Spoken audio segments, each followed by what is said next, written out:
नमस्कार. आज आपण जाणून घेऊ त्रिपुरी पौर्णिमेची माहिती. कार्तिक पौर्णिमेस त्रिपुरी पौर्णिमा म्हणतात. या दिवशी शिवपुत्र कार्तिकेचा उत्सव करतात. त्रिपुरी पौर्णिमा व कृतिका नक्षत्र असल्यास त्या दिवशी कार्तिक स्वामींचे दर्शन घेतात. या दिवशी स्त्रिया सुद्धा कार्तिक स्वामींचे दर्शन घेऊ शकतात. या दिवशीच्या कार्तिक स्वामींच्या दर्शनाने पैशाची कमतरता जाणवत नाही, असे भाविकांची श्रद्धा आहे. त्रिपुरासूर नावाचा राक्षस होता. त्याला अमरत्व मिळवण्यासाठी ब्रह्मदेवांची तपश्चर्या केली. ब्रह्मदेवांनी त्याला अमरत्व नाही परंतु खूप वर्ष आयुष्य दिले. त्यामुळे तो देवांना त्रास देऊ लागला. शेवटी भगवान शंकरांनी त्याच्याशी 3 दिवस युद्ध केले व कार्तिक पौर्णिमेस त्याचा वध केला व देवांना त्याच्या त्रासातून मुक्त करून त्यांचे वैभव परत केले.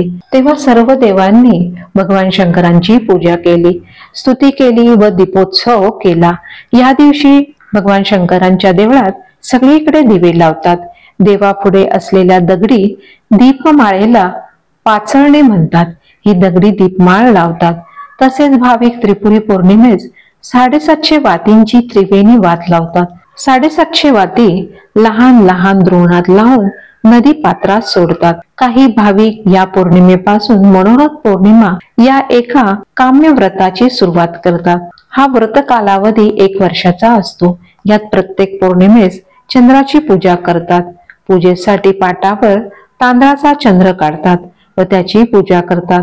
पूजेत चंद्रकोरच काढतात व त्याची सुगंधी पांढऱ्या फुलांनी पूजा करतात. दिवसभर उपवास करून रात्री पूजा करून उपवास सोडतात. चंद्राला खिरीचा नैवेद्य दाखवितात. तसेच उगवत्या चंद्राला ओवाळतात. या व्रतामुळे सौंदर्य व संपत्तीची प्राप्ती होते, अशी मान्यता आहे. कार्तिक पौर्णिमेस कार्तिक स्नानाची व काकड आरतीची समाप्ती होते.